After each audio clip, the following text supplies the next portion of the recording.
Hello, everyone, and welcome to another episode of Caregiving Gen X Style. I'm Steve Mullen. And I'm Jennifer Mullen. You know, no matter how healthy your loved one is, there's a fairly decent chance as they get older, they'll find themselves in the hospital for some reason or another. In this episode, we're going to give some tips for being the best hospital caregiver you can be. But first, Jennifer, how is your mom? She's doing well, Steve. Really? Is she? Yes. I'm glad to hear that. I love that I get to say that on many, many episodes. Had a nice visit with her today. I did something that you don't really actually like to talk about. I don't like to hear about it. All right. Well, but... Go ahead. Okay. So I gave her a foot bath. Ugh. She has one of those like plug-in little, vibrating... And Gagi, if you're listening, it's not you. I hate feet of any kind. In thinking about bathing someone's feet, I know it's a religious thing. It can be. It can be, yes. But in this case, it's not, and it's still, God, it just grosses me out. But, right, it needs to be done, and she is so appreciative after we've done it, right? It's hard for her to lean over and, clip nails and, do all the things you do when you do, like, a pedicure. So anyway, did a foot bath today. I was starting to say she has one of those little plug-in things. You just fill up the water, and then it vibrates, and it heats the water. It's really quite lovely, and then do everything else to kind of do a pedicure. But it made me think today. So she also does go to a podiatrist like once every 2 months. We go to a place that specializes basically in elder care, gerontology, I guess. They have specialists who come in regularly. Podiatrist comes in, every 2 months, and she has an appointment with her. And last time we had an appointment, she needed to get fitted for new diabetic shoes. And so, we're in there and we're talking with the nurse who was going to do the fitting. And, I'm just as serious as I can be asking a question. I'm like, so what do we, how is this going to work? Like, you'll come back with the mold things and we just take her feet off and we have to go. Her feet off. Keep doing just take her feet off. And I'm the only one, it didn't register with me right away. Mom starts laughing. The nurse starts laughing. They're looking at me like I have two heads. And I'm looking back at them like, I don't understand what's so funny. What did I say? And then I realized, feet, right. No, meant we need to take your current shoes off to get fitted for the other new shoes. Right. So, whatever. You find the humor where you can. Sure. And I will say that ever since that podiatry appointment, because we've had a couple since then, we get quite a giggle out of it. I think Gagi has enough other problems to avoid. She wants to avoid having her feet taken off. Yes. I mean, she's got enough problems to deal with. Yeah, don't think we want to do that. So, but we found some humor in it, and we get a giggle out of it, and it's kind of a funny memory for us to file away. So, but how's your mom, Steve? Well, I think you know. I do. So, since the last episode was recorded, Nana had to go back to the hospital. This time, sad trombone. Basically, what happened this time, she got an upper respiratory thing, bronchitis. They said they thought it was pneumonia. Then the doctor said, I don't think it's pneumonia. I think it's bronchitis. Regardless, she had a lot of fluid in her lungs, and it was affecting her oxygen levels, and they sent her off to the hospital. Yeah, but can we talk about the lead up to sending her I really off? wasn't going to get into that, but yes, she's supposed to have access to a nurse practitioner at her assisted living facility on Monday, Wednesday, Friday. And on Wednesday, she was coughing her head off, and she asked to see the nurse practitioner. Nurse practitioner never shows up. She asked on Friday to see the nurse practitioner. I came in on Friday at, 3:30 or 4 o'clock. She said, I asked this morning, and I still haven't seen her. I walked up and asked to see. I said, because my mother has a very wet cough, and it's really bad, and I'd like for her to see someone today. Advocating for your loved one. Never showed up. Yes. It keeps getting worse on Saturday. She tried to call Dispatch Health, which I think we've talked about. They will come to you, and it's basically like a doc in the box in your house. Yep. But they were full on Saturday. She called on Sunday, which, by the way, this was Easter Sunday. She actually managed to get someone to come see her on Easter Sunday, which is just shocking. Astounding. I think they had a cancellation, right? They did, yeah. And they came in, they said, yeah, you got pneumonia. We're going to give you an antibiotic. We're going to give you a steroid. We're going to give you a cough suppressant. And then they came back 2 days later for a recheck, and she'd gotten worse. So they said, off to the hospital with you. Right. Probably could have been avoided. So that was a whole frustrating thing. If she had gotten on antibiotics or something on that previous Wednesday, we might have been able to avoid that hospitalization. Yes. And I'm very upset about it. Supposedly, it was the nurse practitioners last week. I don't care. Yep. Supposedly, they're bringing in another one, and they're adding a doctor on Tuesdays and Thursdays. Well, that's great, but if you never get to see them, it doesn't matter if they're there. Mm-hmm. So, and you wrote a strongly worded letter at my suggestion. I did write a strongly worded letter, and I did have a sit down, come to Jesus with the administration. And I don't know what's going to come of it. I know there have been, there's another family that has also had to have a come to Jesus the next day about healthcare there. Yeah. So, well, my whole point was write the letter with a time and date stamp, because you did that after Dispatch Health came. Mm-hmm. You did it the day after. You submitted the letter. Right. Saying, very frustrated, this is not how this healthcare is supposed to be working. And then it was the next day she got sent to the hospital. So I was very glad that you had a time, date, stamped letter with that complaint. I dropped it off on Easter Sunday. I knew they weren't there, but I said, can you please put this in their mailboxes? And then I saw them the next day, and there was a lot of scurrying around going on because of that letter. I sat down and was talking. There's a new executive director. I know of the interim one. He's on his way out. The new one's coming in. And I sat down and was talking to the new executive director, and I saw the interim one walk by. He said, just hang on one second. Let me gather up everybody. Mm-hmm. Yeah, I mean, well, I got their attention. Yeah, it absolutely should have gotten their attention. And I think they were probably a little nervous the next day when she was officially sent to the hospital because they knew they had fallen down on their job. Right, and I'm not going to forget this. No. So anyway, she was in the hospital for, I don't know, 5 days, 4 days, 5 days. And then, of course, because this is just the way it works, she had to go to skilled nursing and rehab, a SNRF, after that. And by the way, pause, squirrel moment. I just realized we've been doing this for more than a year. Assisted living facility. Yes, ALF. Have we said that before? I don't think people actually pronounce it ALF. I think it's just an ALF.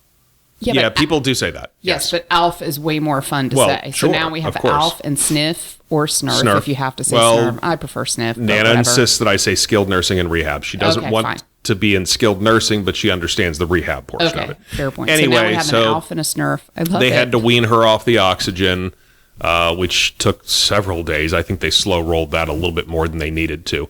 But and then she started her PT, and as of the time that we're recording this, she should be home in 2 or 3 days. Let's hope. So yeah, let's hope. It's been. She was really in between the time that she got out of the SNRF last time and the time that she went into the hospital this time was only about 3 weeks. Yeah. I mean, I have been run ragged. Yes, you have been. So yes. Anyway, we will update that. Oh, I did have one quickie. I know this is running really long with the How's Your Mom, but I did have a little quickie fun story. So while she was there, while she has been there, there were 2 other ladies from her ALF. Who are also in the SNRF. Wow, this is getting kind of confusing. But one of them is somebody who sits at her table in the dining room. So she had a friend. And that woman's daughter is always around and just loves my mom. And there was also another woman who mom is friendly with. And I kept saying, well, Mom, we need to get you off this oxygen so you can go out to the dining room and have dinner with them. And I mentioned it to them, and I mentioned it to Mom. I felt like I was setting up a play date. Yeah, well. I really kind of was. Yeah. I was hoping they would all get together and enjoy themselves, but it really kind of like a play date when the kids were little. Well, your mom was a little down in the dumps, understandably so, obviously having to go back to a SNRF, whatever. Yeah. But so, if there was a friendly face there, it was nice. It was nice that they were there, that she knew some people there. But frankly, we've been there so many times, she knows all the staff at this point. That is true. She does. All right. So between Gagi and Nana, as I just was talking about, we've spent more than our fair share in hospitals over the last few years, and we feel like we've learned a few things. We did talk about hospitals back last year, sometime back, some months ago, with our daughter, who is going to be graduating from college in less than a month, and then will soon after that be a registered nurse. But we had her, if you've listened to it, we had her on the show talking about how things were from the standpoint of the employees. Right. We're going to be talking a little bit more from the caregiving side of it this time. And, we're going to be talking about what to do in hospital stays, whether they're long or whether they're short. So, first thing is what? Plan ahead. Plan ahead. Definitely. You don't need to have bags packed in advance, although I have thought about that more recently. Seriously, it's not the worst idea. But, like a Boy Scout, Girl Scout, always being prepared, this is a great idea because in our experience, you just don't know when a hospitalization is going to happen. So having a few things ready to go is key. This is a big one. And actually, this isn't even just hospital stays. Frankly, this is every doctor's appointment that I take my mom to or my brother takes my mom to. You know, you could have a folder set aside with an updated medicine list, along with any, allergies that your loved one might have. You are not likely to remember all of the medicines when you're in an emergency room or even when you go to a doctor's, appointment. And if you're stressed out, you might even forget what they're allergic to, which I can't even remember what you're allergic to. I was just about to ask you. Even when It's a mild allergy, but it's annoying. What is it? Sulfa. Oh, I got it right. There you go. Makes me itch all over. I get a gold star. You're penicillin. Yes. I know that. I know you do. But anyway. Because I'm the best husband ever. Absolutely. Of course. And I'm just awful that I can't remember. Fall down on the job sometimes with that sort of thing. It's not going to kill me, but I would be very uncomfortable. Yeah. But seriously, though, like I think about it when I go into a doctor's office with my mom. And actually, my mom is really good about remembering it. But she is on a very long list of medications. I mean, there's probably, I am not exaggerating when I say probably 10 different things between day medicine and night medicine and ones that she takes both times a day and then shots of insulin. I mean, there's a lot. There is a lot. There is a lot.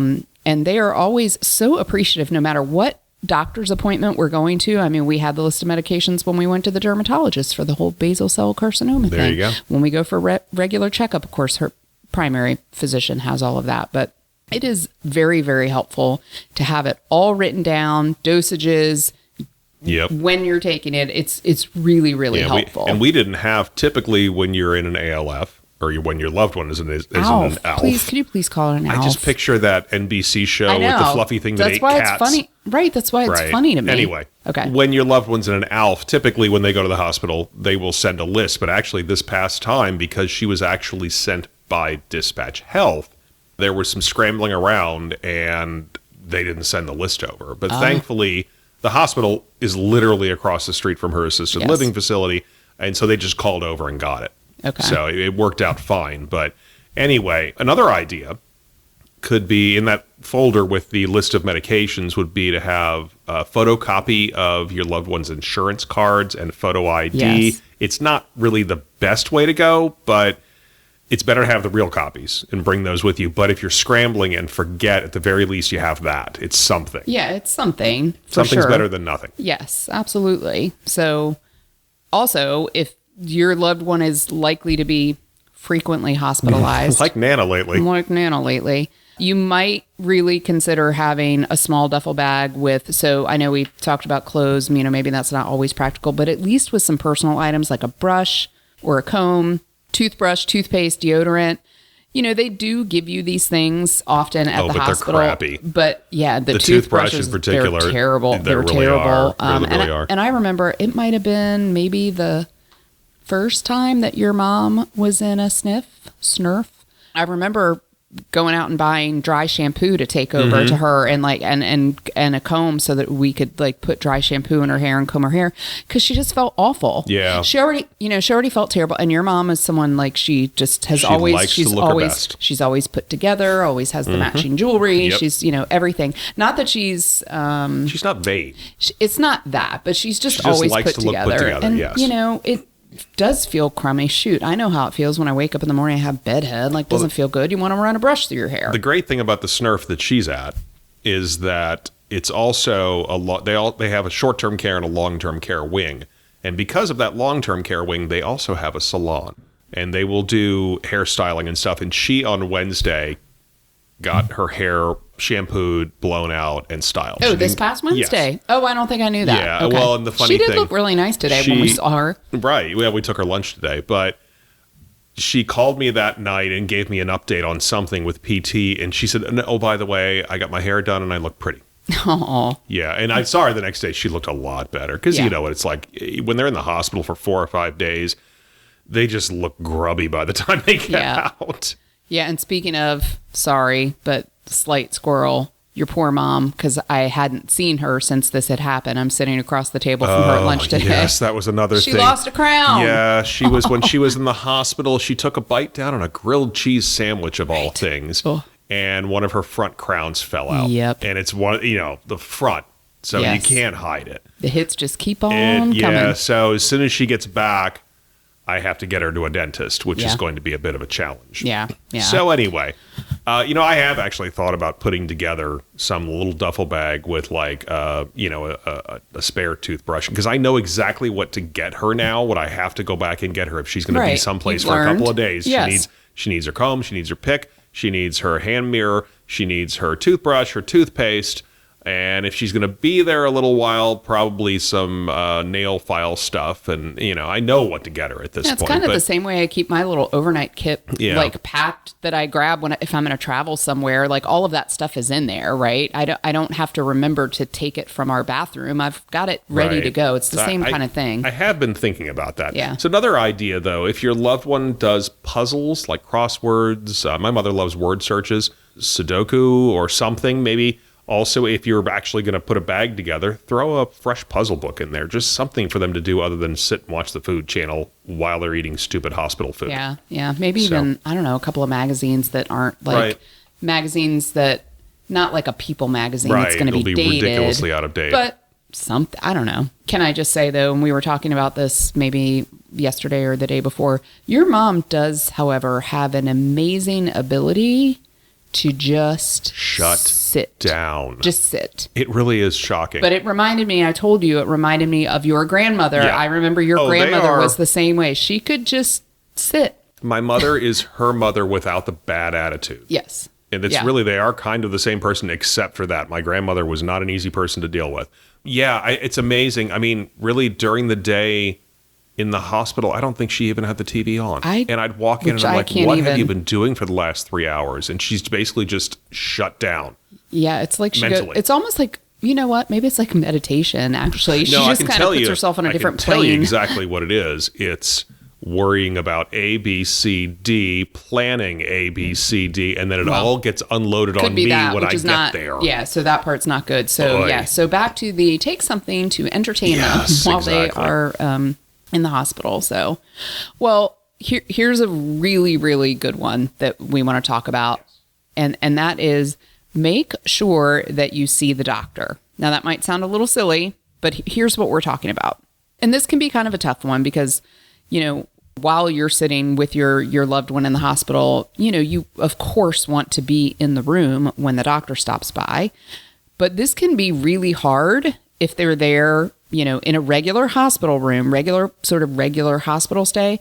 The doctor may only come by once a day. And it may not always be the same time every day. It's always a different time. So, try asking the nurse when the doctors typically see patients, because they may be able to give you a clue. Now, I will say in my experiences with moms with Gagi's hospital stays, typically it has been, sort of first thing in the morning, which is that's why my brother and I have always one of us is always up and there early. And it does seem like it's like first thing in the morning because you don't want to miss it. You don't want to miss their, start of the day rounds. Right. I mean, in this last stay, it was typically around 9:30, between 9:30 and 10:30, I found. Yeah. I think I missed the doctor once. Right. But all the rest of the times I actually saw them. So I kind of figured out, and you will figure out the pattern if they're in there for days. But also, ask the nurses. I mean, they definitely, they're going to know. And I think it could vary depending on,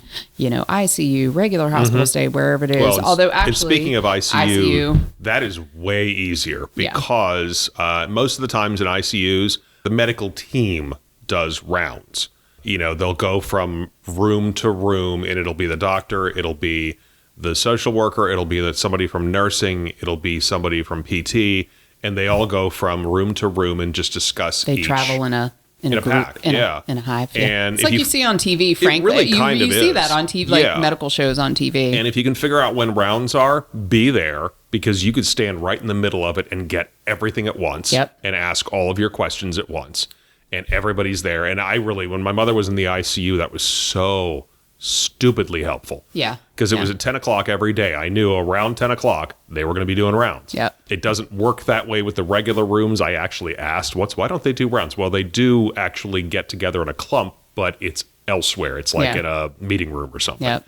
Well, and while they're there, definitely do not be afraid to ask questions. Absolutely. Because that's when you have them. They're standing right there in front of you. Ask the questions. And don't be afraid to question the doctor's decision. Definitely and not. Yeah, I've got an example of this one. Yeah. So my mother at one point, 2 years ago, was sent to the hospital because they thought she was anemic. Her iron levels were low. They called me. They said, we're sending her to the hospital. Her iron levels are low. She's anemic. She's got to get this checked out. So I rushed over there, got over there, waited for hours to see somebody in the ER because she wasn't really an emergency case. Got back there. They did blood test after blood test after blood test. Finally, the doctor comes out. The ER doctor comes out and says, well, yeah, her iron levels are a little low, and I'd like to keep her overnight. And I will say, let me back up just a second. We had determined that when she moved from living independently in her own house to the ALF, they did not give her iron pills. She used to take iron pills. She wasn't taking them anymore. Right. And we realized this while my mother and I were just sitting there. She said, I don't think I'm taking those iron pills anymore. So anyway, he comes in and he says, well, I think we want to keep her overnight. I said, well, here's the deal. We've determined she used to take iron pills. She doesn't take them anymore. If I promise you she'll start taking iron pills, can she go home? He said, yeah, sure. Yeah.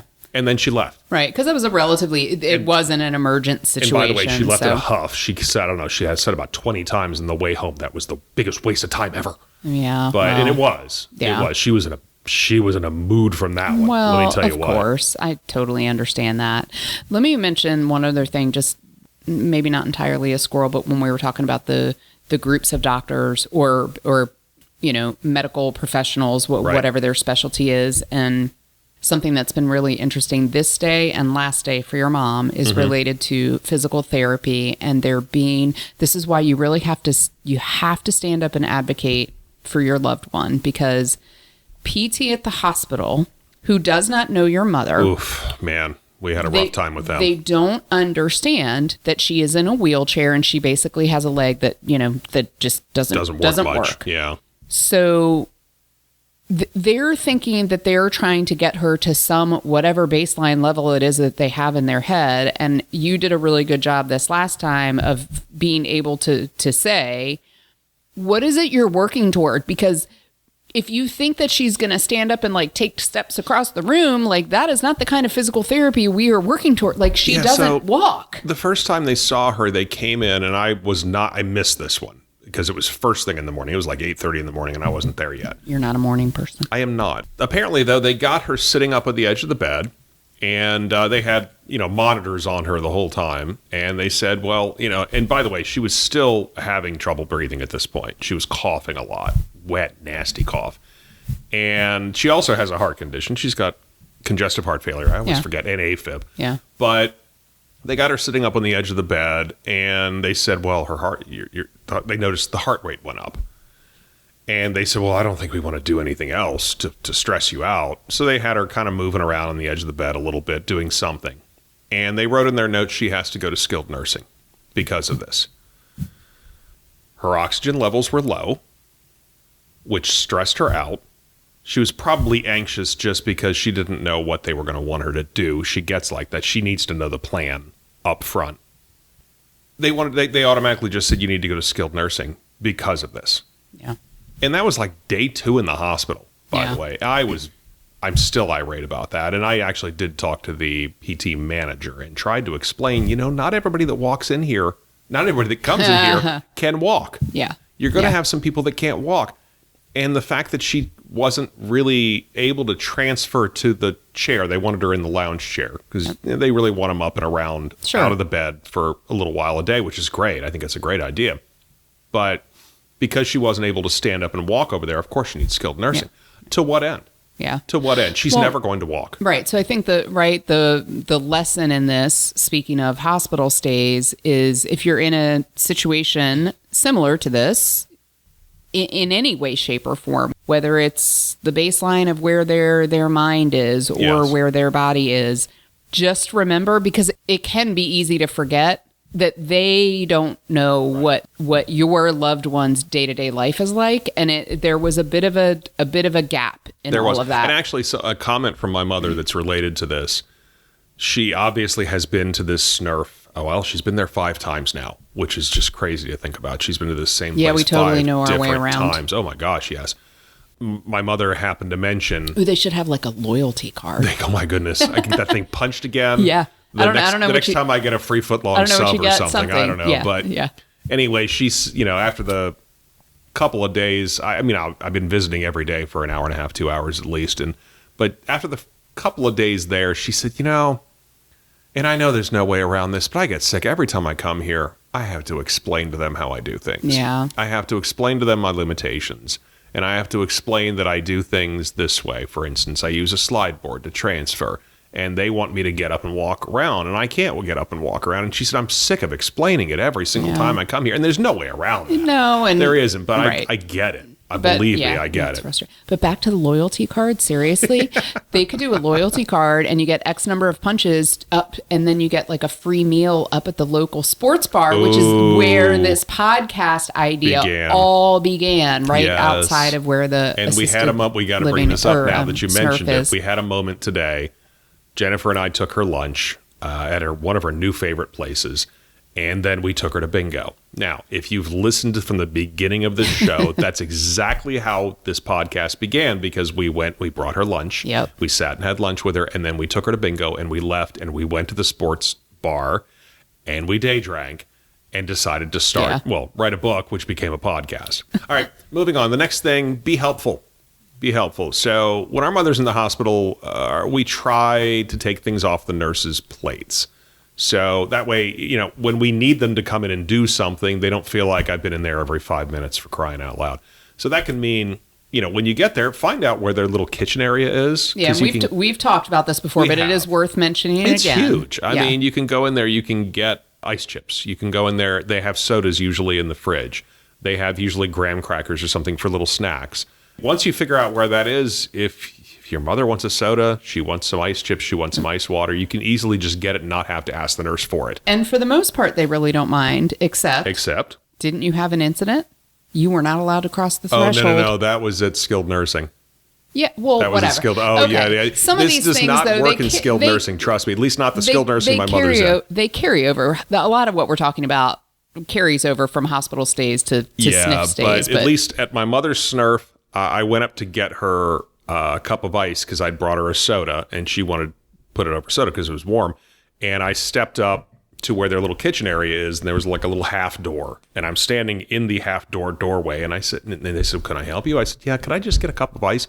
"Oh, sure. Sir, you can't come in here." I wasn't stepping foot in there. I said, I'm standing right here. I'm standing outside the kitchen. I'm standing right here. I'm not coming in there. "So you can't come in here." "I know. I'm standing right. Please." I mean, it's like the least amount of power anybody's had for a power trip. Meanwhile, I can also see you being like a total smart aleck. I am not. I can see like, you see this I can line? see the arm movements and everything. Like, I am not crossing this line. I am standing right here. I can totally see you doing that. So speaking of food, and we've mentioned this before, make sure if you decide you want to bring your loved one lunch or dinner or something, make sure you ask about that before you do that.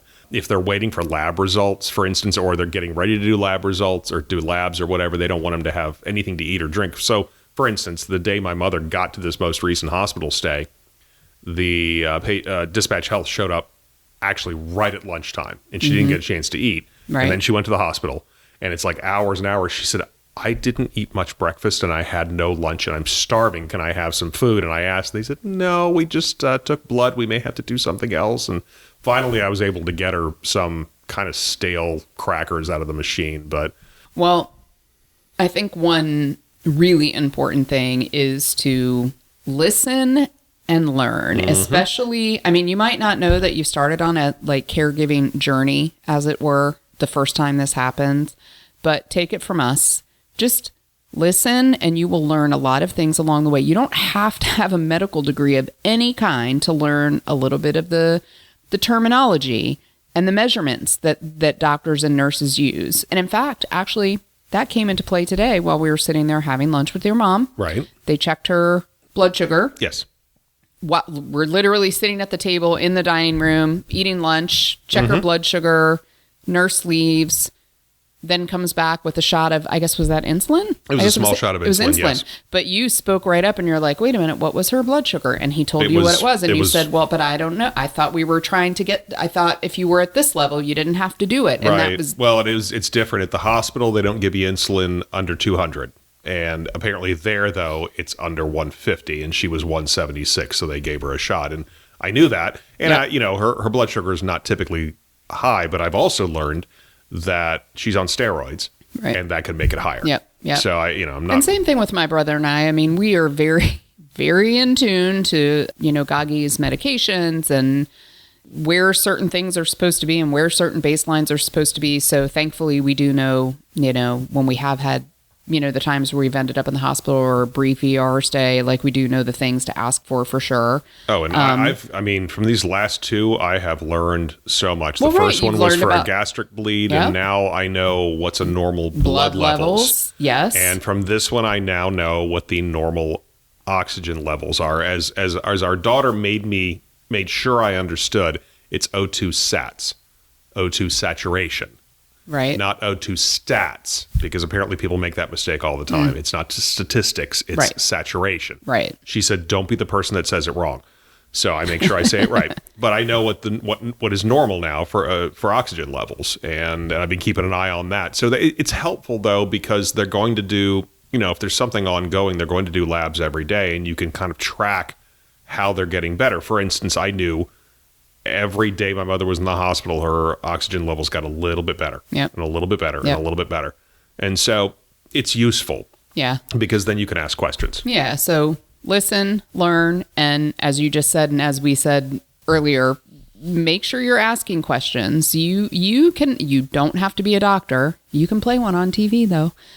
You can learn enough to play one on TV. Right. Enough to, you ask enough questions and you are going to learn those things. And it is really helpful as your loved one, hopefully, is on the road to recovery and getting a little bit healthier. And speaking of which, our last thing, make a plan for the return home. Yes. And this is, you don't think easy about to forget. Yeah, you don't think about it when you go into the hospital because it might be an emergency. You might be in a panic, but you got to think about 4, 6, 8 days down the road, whatever it's going to be, what's going to happen then. If they're in an assisted living facility, maybe they just go back there, but your assisted living facility, like mine, may automatically say, oh, rehab. Yeah. And that's kind of the default thing for them. If somebody's been in the hospital for more than 24 hours, it's annoying, but we won't get into that today. But, what if they live independently? Well, can they live independently after this hospital stay? Do they need someone there with them? Do you need to stay for a couple of days? Is it more than a couple of days? If they need extra help that you can't provide, who's going to provide it? There's a lot of things to think of. A lot.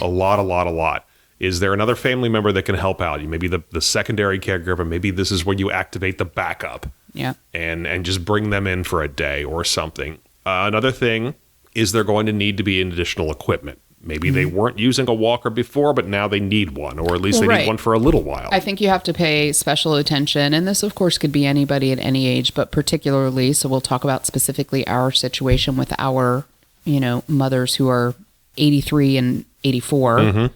Every hospital stay could mean a little bit of loss of something that you might not realize right away. And you do need to be really mindful of that. And even if you don't realize it until after they've gotten home, right? Which could definitely happen. Absolutely. Like you have to be paying close attention, and you have to recognize that, they might have lost a little balance, a little this, a little that, whatever it might be, that might then require, like you said, some additional equipment for certain things. Definitely, if you need to talk to the medical social worker, whatever they call them at that hospital, because they're the ones that will make that stuff happen. Yeah. And make sure, if you're thinking, okay, we're thinking she'll go home on Thursday. On Tuesday, you need to be talking to that social worker and say, okay, I think we're going to need a walker. We're going to need a shower chair. Yeah. Can you get that? I remember, when Gagi was last in a SNF, which y'all hear me knocking on wood. It has been a while. It has. But I do remember when we were getting ready for her departure, yes, talking to I don't remember what they called them at the facility where she was, but yes, basically like the case manager. I think it's case manager, care manager, some places. It's really just a social worker. But it was, they're like, we'll get you a wheelchair. You got a walker, rollator, like whatever it was she needed. And I mean, it was like all delivered.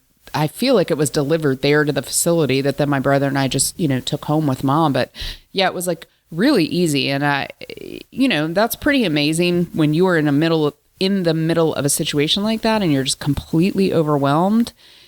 It's a good reminder.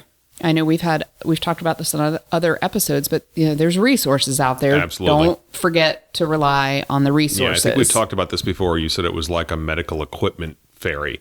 Poof. It just shows up. It really felt like I remember that feeling. I remember standing there. I remember it so vividly, standing in the lobby of this facility and just like, one thing we just we don't have to worry about, it's taken care of. And this is amazing because it doesn't feel like anything's just taken care of, but this one was. So that was awesome. Yeah. Right. So they can typically help. Make sure you get to know them when you're at the hospital. That's the end of our episode. We've kind of rambled around a lot. We kind of have a little bit. But that's okay. We were having fun. Yeah. And there's not even a lot of beverages happening. They're really, half a glass of wine. Anyway. Half a glass of wine. Yep. So thanks for listening to this episode. If you want to get in touch with us, and actually somebody from our listener appreciation episode, the listener questions list, whatever we called it a few episodes ago, Monica got in touch with us. Yes. And we'll talk about that in the next episode, I think, actually. We'll talk about that. Fine. But Monica, thanks for listening. Yes. If you have a question, a comment, inquiry for us, you can get in touch with us. You can email us. We had feedback too. We got a nice text. So I have a coworker and her husband who we're also friends with outside of work. And he listens to our podcast religiously. And he's on his annual golf trip. And we even got a text from him. We got a beautiful picture of the sun rising over the ocean. And him letting us know that he had just listened to the most recent episode of the podcast. Oh, and Gagi, actually, her comment, by the way, about the last episode with Christoph, she said it was her favorite ever. Yep. So we love it. Even if it's not official listener feedback, I'm going to send you, a whole bunch of comments about a specific episode. We love hearing those things. It made my whole day. I saw the sun rising over the ocean and a comment about our podcast and how much he enjoyed that particular episode. So thank you. So if you want to get in touch with us, email us at caregivinggenxstyle@gmail.com. You can send us a text or leave a voicemail, 804-723-1221. And you can find us on Twitter. That's the only name. The handle is @GenXCaregiving.